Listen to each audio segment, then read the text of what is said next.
안녕하세요. 오늘도 사연살롱을 찾아주셔서 감사합니다. 저는 서울에 사는 30대 초반의 여성이에요. 저는 얼마 전 오래 알고 지낸 사람과 결혼을 했다가 1년도 살지 못하고 정리를 했어요. 결혼 생활 내내 참 힘들다는 생각만 들었고 후회가 많았거든요. 오래 알고 지냈는데 어떤 사람인지 그리고 어떤 집안인지 몰랐냐고 하실지 모르겠어요. 맞아요. 저는 겉모습만 알고 있었어요.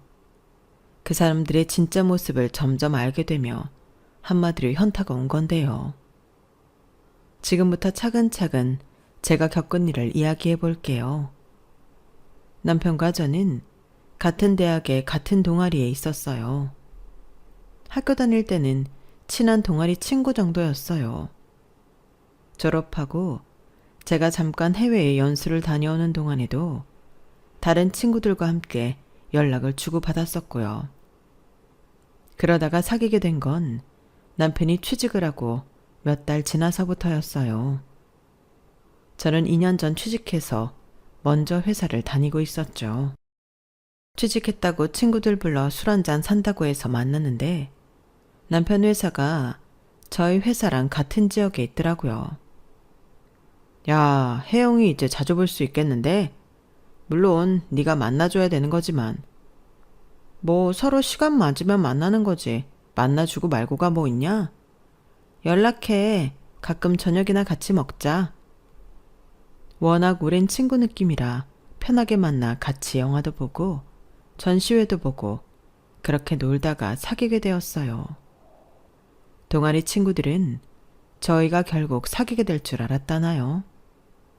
아무튼 대학 때 술 마시고 늦게 서로의 집에도 가본 사이라서 양쪽 부모님도 반대는 안 하셨어요. 사귈 수도 있지. 그런 분위기였던 것 같아요. 그러다가 결혼을 약속하고 정식으로 인사드리러 가려니까 긴장이 되더라고요. 사실 저희 남편 집안은 저희 집보다 잘 살지는 않았어요. 저희 집은 감사하게도 할아버지한테 받은 유산도 좀 넉넉했고 아빠가 대기업 임원이어서 저는 큰 부족함을 모르고 살았어요. 남편 집은 그냥 편벙했고요. 원래 서로 집안 사정을 어느 정도 알고 있었기 때문에 결혼 진행하는 데에 큰 문제가 되지는 않았어요.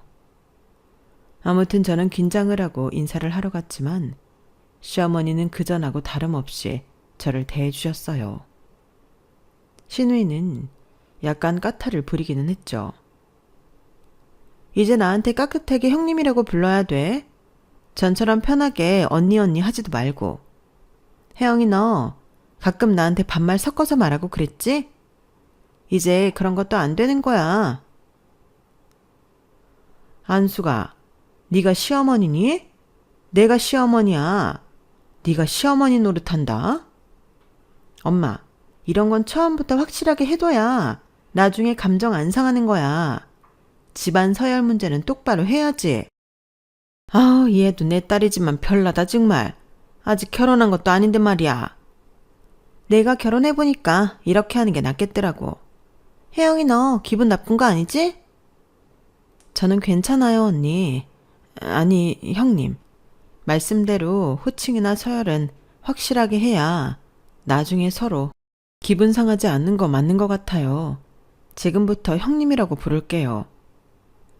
우리 혜영이가 이렇게 이해심도 많고 대인배라니까. 누나랑은 좀 다르지?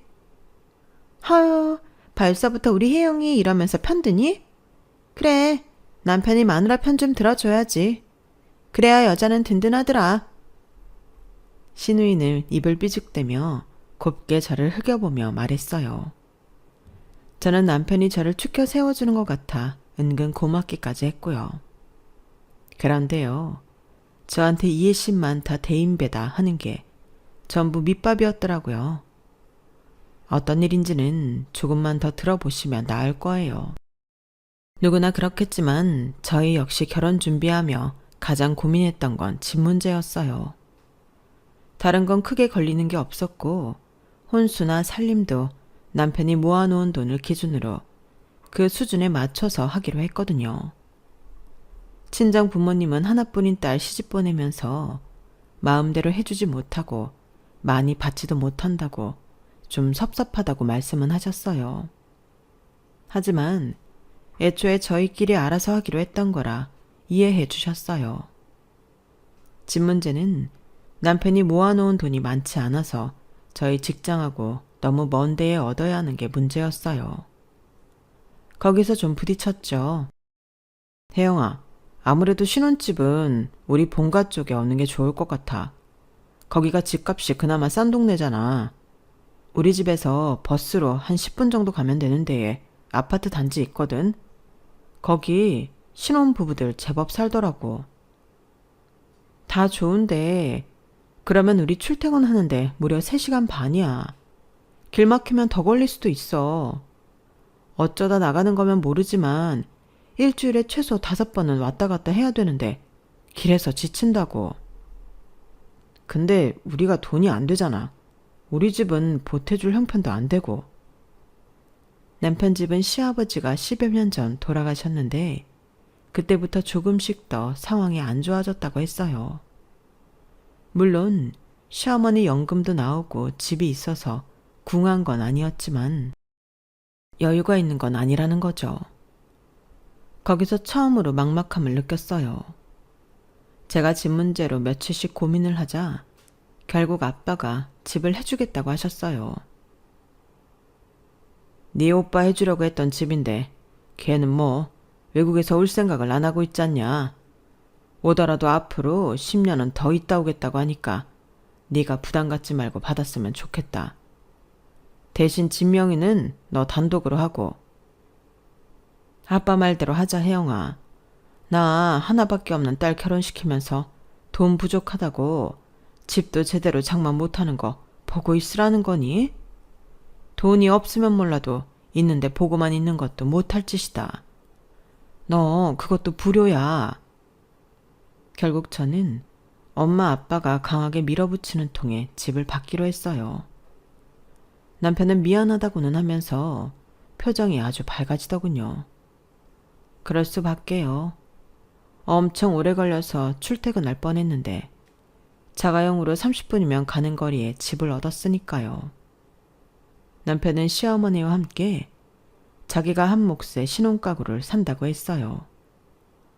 저희가 집을 해준 만큼 좋은 걸로 하겠다고 했죠. 저는 그 말을 믿고 부엌용품하고 식기 같은 것만 신경 썼어요. 그런데 신혼가구들이 어째다 생활감이 있는 거였어요. 뭔가 이상해서 꼼꼼하게 살펴보니까 소파 다리에는 오래된 흠집이 있었고 침대 프레임도 약간 삐걱거리더라고요. 아무래도 의심스러워서 남편한테 이거 혹시 중고거래로 산 거냐고 물어봤더니 남편은 아주 아무렇지도 않게 그렇다고 하는 거였어요. 이 가구들이 전부 유럽산이야. 침대 프레임은 프랑스 거고 소파랑 탁자, 장식장은 스페인산이라고. 내가 생각해봤는데 아무리 새 거여도 우리나라 거가 유럽산 따라가겠어? 남이 좀 썼던 거라도 수입이 낫겠더라고.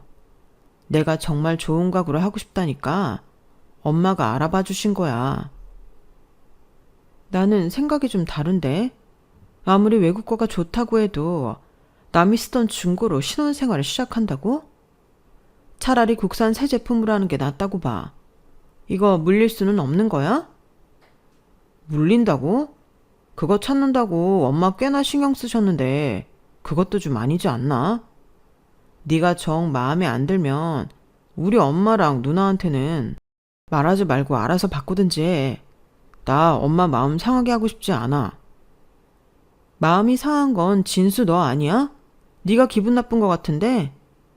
당연하지 않아?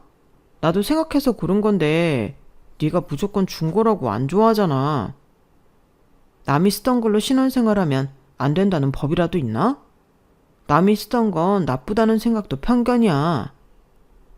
처음으로 이 남자랑은 말이 안 통하는구나 라는 생각이 들었어요. 그때 멈췄어야 했어요. 하지만 저는 생각이 다를 수 있다고만 여기고 묵묵히 하나하나 제 손으로 가구들을 바꿨어요. 남편은 그걸 가지고 뭐라고 하지는 않더군요. 다만 나중에 자기 엄마나 누나가 저희 집에 왔을 때 설명만 잘해달라고 하더라고요. 왜 거기에 누나까지 들어가냐고 하니까 그 아이디어를 처음 낸 게 누나라는 거예요. 네, 이 모든 일의 발단은 바로 그 시누이 때문이었어요. 그러니 제가 시누이를 좋게 생각하겠어요. 남의 신혼 살림을 중고로 사라고 코치했잖아요. 그럼에도 저는 결혼식 준비할 때나 결혼식 당일이나 티내지 않고 잘했어요. 가구를 바꾸게 된 것도 잘 설명했고요. 친구들도 남이 쓰던 걸로 하지 말다고 하더라. 뭐 그런 식으로 핑계를 좀 댔죠. 시누이는 썩 기분 좋게 받아들이지는 못했지만 당사자가 싫다고 하니 별 수 없다고만 하더라고요. 그렇게 결혼식을 무난히 마치고 약 일주일간의 신혼여행을 다녀왔어요. 그런데 돌아오는 비행기 안에서 남편이 생각지도 못한 말을 하는 거였어요. 있지, 우리 조카 하빈이 있잖아. 걔가 지금 자기 아빠랑 있는 거 알지? 매영이 누나하고 사이가 안 좋아서 별거 중이잖아. 근데 하빈이가 아파서 병원에 입원했대. 누나가 매일 들여다 봐야 하는데 마침 병원이 우리 집하고 멀지 않더라고. 누나가 지금 따로 방 잡아서 지낼 돈이 있는 것도 아니고. 그래서 우리보다 먼저 엊그제 집에 와 있거든? 그러니까 보면 그냥 웃으면서 인사 잘해줘. 우리 집? 우리 신혼집 말하는 거야? 아니, 우리도 들어가서 살기 전에 그 집에 들어가 있다고? 제가 너무 어이가 없어 언성을 높이니까 남편은 주변을 살피며 쉿하며 조용히 하라고 하더군요. 어쩔 수 없잖아. 하빈이가 아파서 매일 들러봐야 된다는데 있을 만한 곳이 없고 엄마는 경기도 광주 쪽으로 이사 가셨잖아. 저희가 결혼하기 몇 주 전 시댁이 이사를 가기는 했어요. 그렇다고 저한테 한마디 상의도 없이 시누이를 신혼집에 먼저 머무르게 하는 결정을 하다니 솔직히 많이 기분 나빴죠. 저는 집에 올 때까지 말 한마디 하지 않았어요. 그럴 수밖에요. 누가 그 상황에서 말을 하고 싶겠어요. 남편은 제 눈치를 보며 자기 누나랑 잘 지내달라고만 하더군요. 저한테 미안하다는 말은 하지도 않는 거였어요. 더 가관인 것은 집에 갔더니 시누이가 거실을 온통 어지르고 과자를 먹으며 TV를 보고 있는 거였어요. 정말 아들이 아파서 걱정되는 게 맞나 싶을 정도로 태평하더군요. 게다가 저를 보자마자 밥을 차려달라고 하지 않겠어요? 형님, 죄송한데 저희 비행기 타고 장시간 와서 너무 피곤해요. 저는 밥 생각도 없고요. 형님이 진수랑 같이 배달시켜 드세요. 저는 그렇게 말하고 쌩하니 방으로 들어와 버렸어요. 그런데 저희 침대에서 잤는지 이불이니 베개니 제자리에 있는 게 하나도 없더라고요. 저는 너무 속상해서 바로 씻고 잠들어 버렸고 남편은 제 옆에 올 엄두가 나지 않았는지 소파에서 잤더라고요. 시누이는 그런 제가 못마땅한 것 같았지만 뭐라고 하지는 않았어요. 솔직히 자기가 뭐라고 할 입장은 아니었죠. 그런데 일주일이 지나도 보름이 지나도 시누이가 갈 생각을 안 하더라고요. 형님, 하빈이 아직도 병원에 있어요? 어디가 아픈 거예요? 많이 아픈 거면 저희도 병문안 가봐야죠. 그게 아니면 언제까지 이렇게 계실 건지 말씀해 주세요. 계속 저희랑 있을 수는 없잖아요. 어머, 올케 지금 나더러 나가라 이 소리야? 하빈이 들먹이면서 나 내쫓으려는 거? 내가 뭘 그렇게 불편하게 한다고 그래. 나 밥 안 차려준다고 뭐라고 하기를 했어. 내가 살림 못한다고 타박하기를 했어. 하는 말들이 하도 같잖아서 진짜 한마디 해야겠다 싶었는데 문자를 보더니 자기 나가야 된다며 바로 가버리더라고요. 저는 그것도 수상했어요. 잔뜩 꾸미고 나가는 게 절대 병원에 아들 보러 가는 사람 같지는 않았거든요. 시누이가 뭐라고 다니는지는 주말에 알게 됐어요. 근데 웬 모르는 사람이 찾아와서 신우이를 불러냈으니까요. 은선이 있어요? 근데 어머님은 안 보이시네요. 어머님이라면 저희 시어머니 말씀하시는 건가요? 아, 집에 와 있다던 동생네군요. 제가 무슨 말인지 몰라 어리둥절하는데 남편하고 신우이가 나왔어요. 남편은 얼른 그 남자에게 아는 척을 하며 인사를 했고 신우이는 그 남자하고 바로 나가버렸어요. 우리 신혼여행 갔을 때 어머니도 와 계신 거지? 진수 너도 저 남자랑 아는 것 같은데 다 모르게 대체 무슨 일들을 하고 있는 거야? 일들을 하고 있다니 그런 거 없어. 저 남자는 누나가 만나고 있다고 전에 소개해줘서 얼굴만 아는 거야. 그리고 엄마도 하빈이 병문안 간다고 하루 정도 와 계셨던 것 같아. 자세한 건 나도 몰라. 엄마가 자식 집에 올 수도 있는 거잖아. 너무 깊게 생각하지 마. 라며 남편은 더 이상 말을 하지 않으려고 하더라고요. 그러더니 친구랑 약속이 있다고 나가버렸어요. 이것저것 의심스러운 게 많아 그날 신우이가 들어온 후 와인과 치즈를 주면서 슬쩍 떠봤어요. 자기가 좋아하는 걸 차려주니 신이 난 신우이는 술술 다 풀더라고요. 내가 하빈이 아빠랑 찢어지고 얼마 안 돼서부터 만나는 남자인데 변호사다? 대단하지? 이혼 전문 변호사이고 선배랑 같이 하고 있는데 곧 확장 이전할 거래. 저는 얼굴도 본 적 없는 신우이 전 남편은 한의사라고 했는데 딱 봐도 직업 보고 사람 고르는 게 느껴지더군요. 신우이가 외모는 누가 봐도 한번 다시 돌아볼 정도로 몸매도 좋고 세련되게 생겨서 남자들이 좋아할 만했어요. 그러니까 올케도 좀 협조해. 나라고 이렇게 올케 눈치 보며 여기 있는 게 좋겠어? 근데 내가 잘 되면 뭐 나만 좋은가? 우리 집안 전체가 다 좋은 거잖아. 우리 명석 씨 지금 여기가 내 집인 줄 알거든? 엄마가 나한테 해준 걸로 알고 있어. 그러니까 그 사람 올 때는 좀 그런 척 해줘. 올케랑 진수가 들린 걸로 해달라고. 근데 그거 사기 아니에요? 그렇게까지 해야 그 변호사라는 분하고 잘 되는 거예요? 제 말에 남편이 끼어들며 한마디 했어요. 혜영이 넌 무슨 말을 그렇게 하냐? 이게 어떻게 사기야? 누나 좀 있어 보이게 해주자는 거잖아. 누나가 그 사람하고 잘 되고 싶어 하니까 우리는 가만히만 있으면 되는 거야. 그러니까 그게 사기지 뭐. 두 사람하고는 말이 안 통하겠네요. 저는 그 남매를 피해 자리에서 일어났어요. 시어머니가 신혼여행 간 사이에 여기 와서 자기가 사준 집인 척 했으면 뻔하죠. 시어머니랑도 말이 통하지는 않을 것 같았고 저는 이런 상황이 너무 싫기만 했어요. 그래서 며칠 후 마음 먹고 신우이한테 통보를 했어요. 형님이 좋아하는 남자랑 잘 되는 거 저도 좋아요. 그런데 그건 형님 인생이고요.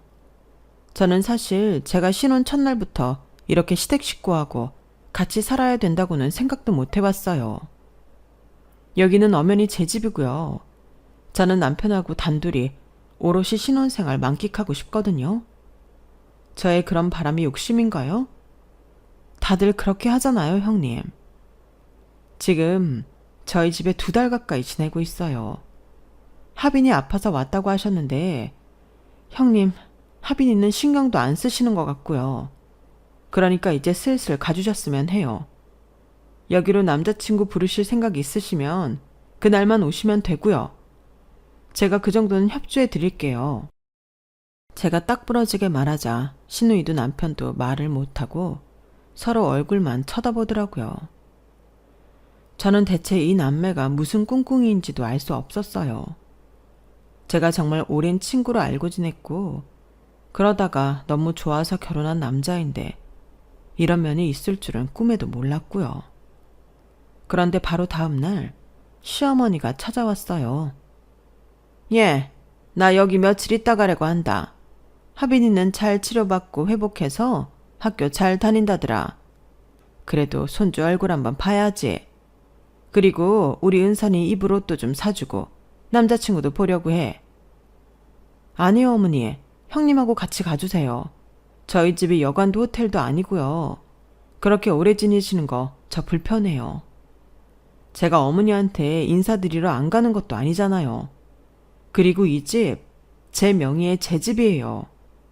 그런데 왜 이게 어머니가 사준 형님 집인가요? 그거 장단 맞춰달라고 하시는 거면 최소한으로 그 남자분 오실 때만 그렇게 해드릴게요. 하지만 저도 더는 양보 못하겠어요.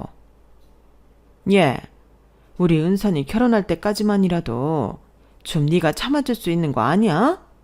우리 집 그 먼 데서 방 둘의 좁은 거실에 화장실 하나인 집을 보여줘봐라. 그런 남자가 우리 은선이랑 결혼하겠다고 하겠어?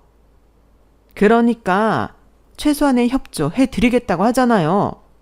여기서 계속 지내실 이유가 되는 건 아니죠. 그 남자가 계속 여기에 오거나 저희를 지켜보고 있는 게 아니잖아요. 은선이 남자친구가 갑자기 찾아올 수도 있잖아. 나 니네 신혼여행 갔을 때 여기 우리 집이라고 걔 밥까지 차려 먹여서 이제 와서 아니라고 말 못해. 그러니까 아직 저희 쓰지도 않은 그릇이며 숟가락 젓가락이며 다 쓰셨다고요? 냉장고에 저희 엄마가 채워놓은 재료도 먼저 쓰셨겠네요? 아니다. 그거는 내가 사다가 차렸어. 니들이 갔다가 오는 시간이 있는데 사부인이 냉장고 채워놓은 건 니네 오는 날 아침이었을 거다. 맞지, 은선아? 그날 아침에 배달 왔었어. 진짜 이 사람들은 자기들 잘못을 하나도 모르고 자꾸 엉뚱한 소리만 하더군요. 저는 이렇게는 안 될 것 같다고 단호하게 말했고, 그러자 시어머니는 그럼 자기가 우리 집에 머물지 않으면 되는 일 아니냐며 바로 가버리더라고요. 시누이는 계속 데리고 있으라는 거죠. 뻔뻔한 시누이는 나갈 생각을 하지도 않았고요. 그런데 더 기가 막힌 건 남편이 저 모르게 제 명의를 도용해서 신혼집 담보로 대출을 받았다는 거였어요. 남편 핸드폰에 대출 명세서가 도착한 걸 보고 알아본 결과였어요. 남편은 그 돈을 시누이한테 좋다고 실토했어요. 누나가 결혼하려면 자금이 있어야 하잖아. 누나 남친이 자꾸 통장에 얼마 있는지 보려고 한다더라고. 그래서 내가 통장에 넣어줬어. 자그마치 1억을? 그래서 그 남자가 형님하고 결혼한대? 시누이가 거실에서 저희 말을 들었는지 바로 방으로 들어오더군요. 울기 진짜 되게 땡땡거린다. 내가 잘 되는 게 그렇게 배 아파? 내가 돈 있는 거 보고 명석 씨가 결혼 생각해보자고 했어. 그럼 됐어? 그래, 혜영아. 일이 잘 되면 돈은 다시 우리가 돌려받을 거야. 대출 받은 거 내가 착실히 갚고 있으니까 걱정하지 마. 착실히? 그래서 너 돈 없다고 우리 생활비 통장에 돈 안 넣는 거였어? 그러면 착실히가 아니지. 나 믿고 일 저지른 거잖아. 어떻게 나한테는 한 번도 상의를 안 하고 이렇게 다 마음대로야? 엄연히 내 집인데 그걸로 대출 받는 것까지 날 속였잖아. 아, 진짜 지명이 되게 따지고 드네. 좋은 말도 한두 번이라고 했는데 옳게는 듣기 싫은 말을 꽤 여러 번 하는 재주가 있다. 사람들 정남이 떨어지게 하는데 일가견이 있나 보네. 나 결혼하고 나서 그딴 말 짓거린 거 후회나 하지 마. 내가 우리 진순이 챙겨도 옳게는 단 하나도 안 챙길 거니까. 제가 그러면 뭐 무서워할 줄 알았나 보죠. 무슨 시댁떡 바라면서 결혼한 것도 아닌데 지가 나를 어떻게 할 거라는 둥 고리타분한 협박을 하는 게 더 우스웠어요. 시누이 남친은 자기가 변호사니까 결혼하려면 집은 해와야 한다는 식으로 계속 말했나 보더라고요. 자기네 부모님이 그걸 원한다고요.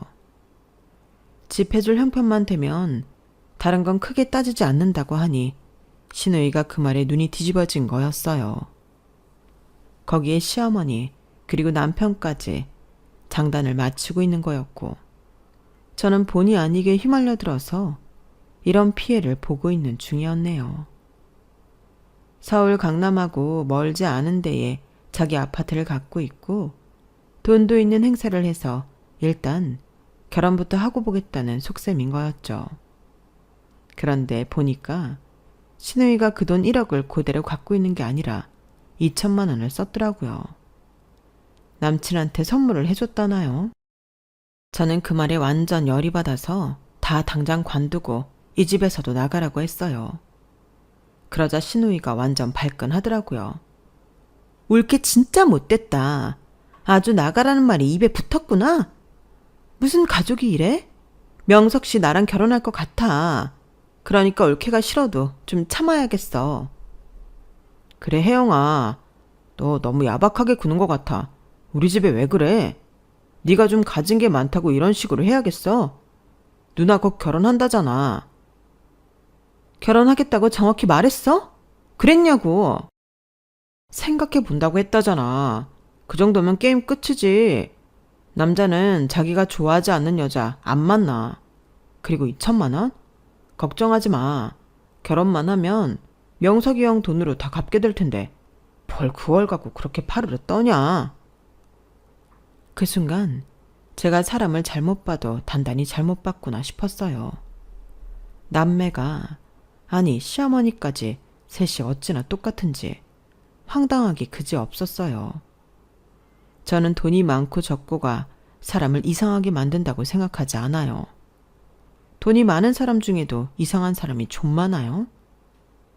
제가 남편이 좋았던 건 소탈하고 상식적이고 평범했기 때문이었는데 지금 보는 그 사람은 전혀 아니었어요. 자기 욕심을 채우려고 거짓말도 서슴지 않고 없는 것도 있는 것처럼 뻥튀기 하는 인간이었네요. 게다가 남편은 하지 말아야 할 말까지 하고 말았어요. 있는 집 여자랑 결혼하면 좀 더 너그러울 줄 알았는데 그것도 아니네.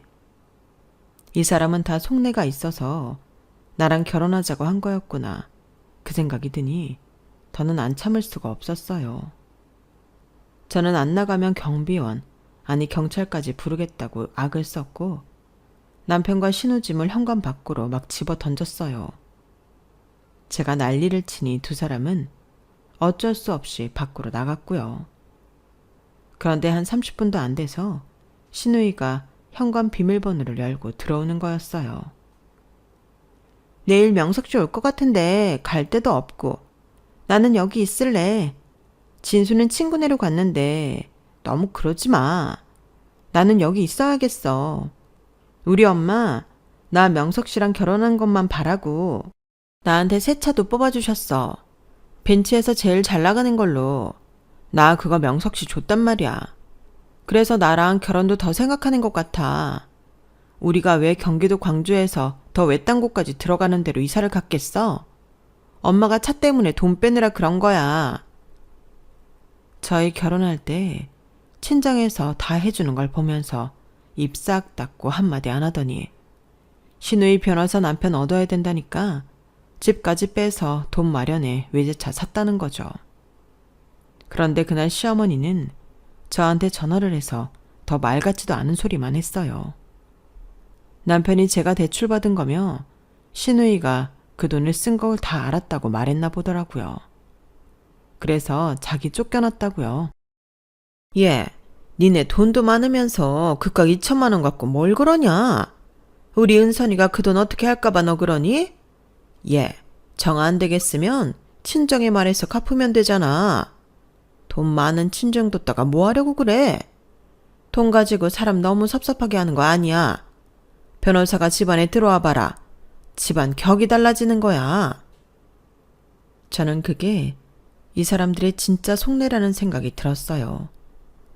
이런 식으로 어물쩍 뭉개면 결국 저와 제 친정이 다 수습할 거라는 거죠. 저는 제가 덤태기 쓸 생각이 눈꽃만큼도 없었기 때문에 이 결혼에 대해 심각하게 고민하기 시작했어요. 그 결론은 결국 이혼이었어요. 이렇게 살 수는 없었어요.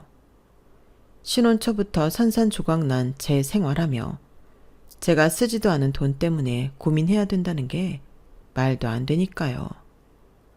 저는 남편한테 전화를 해서 너랑 못 살겠으니 이혼해야겠다고 말했고 신우이가 버티고 나가지 않는 게 꼴보기 싫어서 일단 집에서 나와버렸어요. 제가 신혼 첫날 있었던 일부터 지금까지의 모든 걸 말씀드리자 부모님은 안 될 일은 빠르게 정리하는 게 낫다며 바로 이혼 변호사를 알아보라고 했어요. 저는 신우이의 남친이 이혼 변호사라는 게 갑자기 웃음이 나더라고요. 뭐 이런 조화가 다 있나 싶었죠. 저는 일단 신혼집이 있는 동네 부동산을 검색해서 집부터 내놓았어요. 그 집 가지고 또 무슨 장난을 칠지 모르니까요. 그리고 신우이 남친이 정말 어떤 생각인지 너무 궁금해서 제 이혼 변호사를 만나고 오는 길에 그 사무실에 가봤어요. 그쪽이 이혼 변호사들이 많은 데라 멀지 않은 곳에 사무실이 있다더라고요. 제가 간 로펌처럼 사람이 많지도 않고 빠릿빠릿하게 일을 하는 모습도 없었어요. 그래도 상담을 온 사람들이 몇 보이더라고요. 신우이 남친은 한 10분쯤 있다가 사무실에서 손님하고 같이 나왔어요. 저를 보더니 알아보고는 무슨 일이냐고 하더라고요. 그래서 제가 신우이랑 언제 결혼할 건지 물어봤더니 잠시 머뭇대다가 입을 열었어요. 아, 그게 은선이한테 생각해 본다고 말은 했는데 구체적으로 결혼을 할지는 솔직히 말할게요. 뭐 은선이가 자꾸 매달려서 집이 있어야 한다, 돈이 있어야 한다 그렇게 말한 거였어요. 근데 저 자신이 결혼에 딱히 긍정적이지 않고요. 제가 맨날 보는 게 이런 거잖아요. 결혼에 환상도 없어요. 그럼 벤츠 왜 받으셨어요? 왜 희망을 줘서 저까지 피곤하게 만들고요? 아니, 제가 뭐 받고 싶다고 했나요? 무조건 저 타고 다니라고 손에 차키 쥐어주잖아요. 그거 안 받을 이유 있어요? 그리고 제가 왜 그쪽한테 피해를 줬나요? 저는 그런 적 없어요. 저는 긴 말하지 않을 테니 그 아파트 명의가 누구 거인지나 알아보라고 하고 나왔어요. 끼리끼리 만난다더니 어쩜 신우이는 그렇게 자기처럼 이기적인 남자를 만났나 모르겠더군요. 그러면서 저도 어쩌면 남편 같은 구석이 있어서 그런 사람을 만났나 하고 저 자신을 되돌아보게 되더라고요. 입술을 깨물 정도로 후회가 되고 제가 바보 같다는 생각만 들었어요. 다음날 제 물건을 다 빼려고 신혼집에 갔더니 신우이는 남친하고 전화로 싸우고 있더라고요.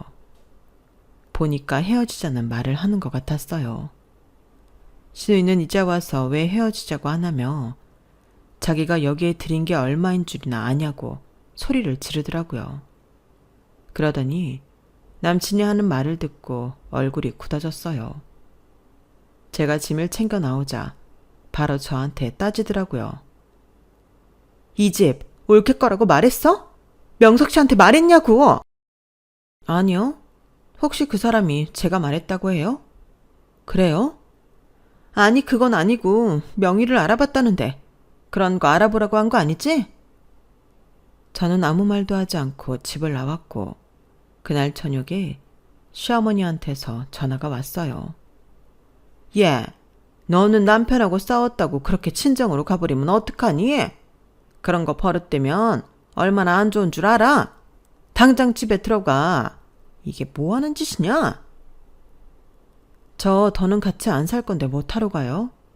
저 이혼 소장 접수하고 왔어요. 제 말에 충격을 받았는지 시어머니는 말없이 전화를 끊었어요. 그러더니 다음날 저희 친정집으로 찾아왔더라고요. 아니, 사돈분들도 그래요. 애가 이렇게 철없이 이혼한다고 그러면 말리셔야 되는 거 아닌가요? 어떻게 넙죽 딸애를 받아주고 변호사 찾아가는 걸 말리지도 않으세요? 어른들이 이러면 안 된다고 봅니다. 사부인은 제 딸의 집 갖고 따님이 장난치는 것도 다 참으라고 했다면서요. 진수는 제 딸 속이고 대출까지 받고요. 그 돈을 따님이 또 썼다던데요. 그거 우리 보고 갚으라고 하셨다면서요. 어른이 그러시면 안 되죠. 저희는요, 우리 딸 더 고생하기 전에 이혼하는 거 100번 찬성합니다. 아니, 돈 있는 집에서 사위도 돕고 사돈도 도울 수 있는 거 아니에요? 참 매정들 하시네요. 없는 사람들이라고 막 무시하는 거죠? 아니요. 차라리 솔직히 말하고 같이 상의를 했더라면 저희도 화가 나지 않았을 거예요. 그리고 어디서 돈을 저희는 거저 얻은 줄 아세요? 저희 선대가 열심히 노력해서 모아놓은 거고 저희 바깥 양반이 평생 열심히 일해서 쌓아둔 거예요. 그건 생각 안 하고 돈 있는 집 없는 집 구분하시는 건 너무 편견 같습니다. 저희는 그 돈, 우리 딸이 쓰지도 않은 돈 못 갚습니다. 시어머니는 아무 말 없이 돌아갔어요. 하지만 그냥 돌아간 건 아니었어요. 바로 제 신혼집으로 갔더라고요. 그리고 보란듯이 문자를 보냈더군요. 나 당분간은 우리 은선이랑 여기 있어야겠다. 집까지 가기에도 너무 멀고 웬만하면 여기서 지내야겠구나. 네가 이렇게까지 모질게 굴며 집까지 팽개치고 나갔으니 이 집 필요 없단 뜻 아니냐? 은선이랑 나는 여기 있을 만큼 있을란다. 그런데 시어머니 시누이 그리고 남편이 모르는 게 하나 있었어요. 제가 집을 금매로 시세보다 싸게 내놓아서 바로 들어오겠다는 사람이 있었거든요. 말할 틈이 없어 지나갔는데 그걸 모르고 여기서 살겠다고 하니 웃음밖에 안 나오더라고요. 저는 아무 말도 하지 않고 가만히 있었어요. 보아하니 집에서 나갔던 남편까지 돌아와서 셋이서 거기 있나 보더라고요. 그렇게 한 달을 내버려 뒀어요.